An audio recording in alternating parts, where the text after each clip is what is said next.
मैं राजेंद्र प्रेमी हूँ।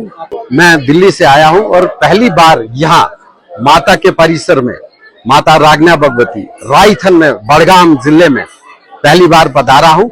और मुझे लगता है कि ये जो आज हम यहाँ पे पूजा अर्चना कर रहे हैं, हवन का आयोजन हो रहा है, तो इसमें हमने दुआ की पूरे कश्मीर के लिए, पूरी घाटी के लिए, पूरे मुल्क के लिए और पूरे विश्व भर के लिए, पूरे संसार के लिए दुआ मांगी है कि इस संसार में जो आजकल खून खराबा चल रहा है, उस खून खराबे को बचाने के लिए माता से हमने ये दुआ की कि कश्मीर में फिर से वही अमन, भाईचारा और बाकी जो हमारी वो एक रिवायत रही है कश्मीरियत की, वो दोबारा से लौट आए।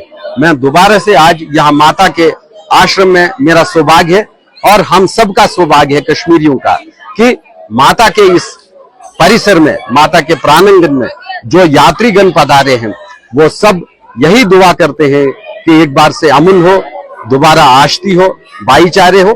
क्योंकि जो कश्मीर हमारा है, घाटी हमारी रही है, इसको हम ऋषिवर मानते हैं, इसको हम पीरवर मानते हैं।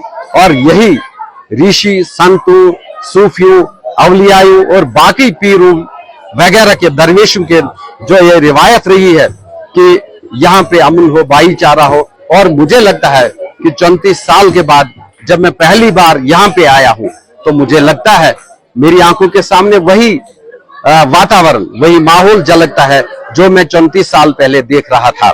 और रही बात हमारी वापसी की, घाटी वापसी की, इसमें मैं जो अभी मौलाना उमर फारूक साहब का स्टेटमेंट आया जामिया मस्जिद के मेंबर से कि हमारे पंडित भाई, हम उनका दोबारा से आह्वान करते हैं, उनको अपील करते हैं कि दोबारा से वो अपने घरों में आ जाए। देर आए दुरुस्त आए, काबिल सराहना है। और उसको आगे करते हुए जो हमारे नवनिर्वाचित युवा सांसद हैं रूहल्ला साहब, शहीद आगा रूहल्ला साहब, उन्होंने भी इस काम को आगे बढ़ाते हुए सांसद में, पार्लियामेंट में ये कहा कि हमारे कश्मीरी पंडित भाई हैं। तो आखिरकार में ये नाम और माज है, एक ही उसके औलाद है, एक रेट आवरण बे रेट कबर। और जिसने आवरण ले ली वो बड़ा भाई कहलाता है और जिसने कबर ले ली वो छोटा भाई कहलाता है। इसलिए दोनों भाइयों के दरमियान में अगर कोई तफावत है, अगर कोई फर्क है, अगर कोई गुंजाइश है ठीक करने की, कि दोनों को आगे मिलकर के सामने बैठ करके आना चाहिए। और मुझे नहीं लगता कि आज कोई ये ऐसी परेशानी है, कोई स्थिति है जिसमें कश्मीरी पंडितों के यहाँ वादी में फिर से पुनर्वास होने में कोई दिक्कत आ रही है। लेकिन एक चीज जरूर मैं कहना चाहूंगा अपनी तरफ से, और अपनी जो हमारी कश्मीरी पंडित बिरादरी है उनकी तरफ से मैं एक बात का शिकायत करना जरूरी समझता हूं। वो ये है कि ये 2 स्टेटमेंट के ऊपर सरकार की तरफ से कोई रेस्पॉन्स नहीं आया। सरकार को भी चाहिए कि इस मुनासिब वक्त का इस्तेमाल करके उनको थोड़ी सी पहल करनी चाहिए। अगर वो 2 कदम हमारी तरफ आते हैं तो हम उनकी तरफ भी 10 कदम आएंगे। इसमें मैं पूरा यकीन दिलाता हूं आपको। बाकी माता के यहाँ दरबार में हम सब ने जो हाजिरी लगाई है, मैं माता से दुआ मांगता हूं कि हमारी इस हाजिरी को कबूल फरमाए। और जहां जहां पे मैं गया हूं वहां पे मैंने दुआ मांगी है, पूरी घाटी के लिए, पूरे देश के लिए, पूरे विश्व के लिए।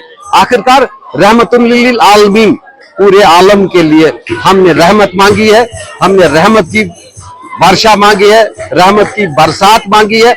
और यह रहमत हम पे बरसे। घाटी में जितनी भी बीमारियां हैं, मैंने देखा है पिछले दिनों से जो मेरे यार दोस्त हैं, कहीं ना कहीं सबके घर में एक बीमार चल पड़ा है। तो इस बीमारी को भी यहाँ से दूर करे और जो भी यहाँ पे त्रुटियां हैं, जो भी यहाँ पे खामियां हैं, उनको माता दूर करे। मैं आपका बहुत शुक्रगुजार हूँ कि आपने मुझे सुना और दिलचस्पी के साथ सुना। शुक्र।